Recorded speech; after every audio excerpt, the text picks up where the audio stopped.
प्रज्ञा ग्रंथ अध्याय 11। उसने एक पवित्र नबी के हाथ से उनकी योजना को सफल बनाया। उन्होंने निर्जन उजाड़ खंड पार किया और दुर्गम स्थानों पर अपने तंबू खड़े किए। उन्होंने अपने शत्रुओं को डांट कर सामना किया और विरोधियों को मार भगाया। जल द्वारा इजरायलियों का कल्याण और मिस्रियों को दंड। जब उन्हें प्यास लगी तो उन्होंने तेरी दुहाई दी और उन्हें एक ऊंची चट्टान से पानी मिला। एक कठोर पत्थर ने उनकी प्यास बुझाई, क्योंकि जिसके द्वारा उनके शत्रुओं को दंड दिया गया उसी के द्वारा अभाव में उनका उपकार किया गया। शिशुओं के वध की राजाज्ञा के दंड स्वरूप नील की नदी सदा प्रवाहित धारा रक्त और कीच से दूषित हो गई। उसके बदले तूने अपनी प्रज्ञा को अप्रत्याशित रूप से भरपूर जल दिया। तूने उस समय की प्यास द्वारा अपनी प्रजा को यह दिखाया कि उनके विरोधियों को किस प्रकार का दंड दिया गया था। यद्यपि वे नरमी से सुधर गए, फिर भी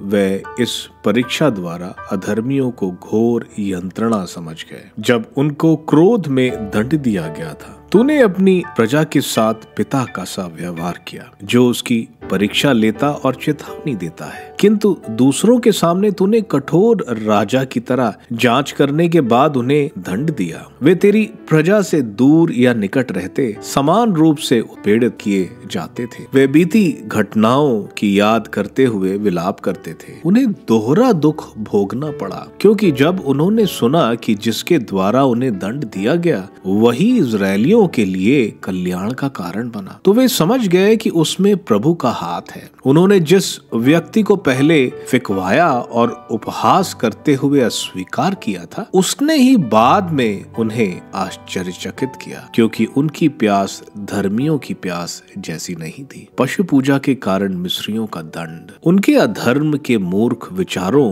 के दंड स्वरूप, जिनसे प्रेरित होकर वे भटककर गूंगे सांपों और तुक्ष पशुओं की पूजा करते थे। तूने उनके यहाँ गूंगे पशुओं को भारी संख्या में भेज दिया, जिससे वे समझें कि कोई जिसके द्वारा पाप करता है उसी के द्वारा उसे यंत्रणा दी जाती है। तेरे सर्वशक्तिमान भुजा, जिसने निराकार पदार्थ से संसार की सृष्टि की थी, उन पर भालुओं या हिंसक सिंहों के झुंड या नए सृष्टि किए हुए और क्रोध से भरे ऐसे अपूर्व पशु छोड़ने में असमर्थ नहीं थे, जो या तो आग उगलते या गरजाता हुआ धुआं फैलाते या अपनी आंख से भयंकर चिंगारियां निकालते थे। ऐसे पशु जिनके प्रहार से उनका विनाश हो जाता, बल्कि जिन्हें देखने मात्र से आतंक के मारे उनकी मृत्यु हो जाती। यद्यपि इन सब के अभाव में वे तेरे दंड के शिकार बनकर या तेरी शक्तिशाली आत्मा द्वारा छिन्न भिन्न हो गए, तेरे श्वास मात्र द्वारा मारे जा सकते थे। ईश्वर की सर्वशक्तिमत्ता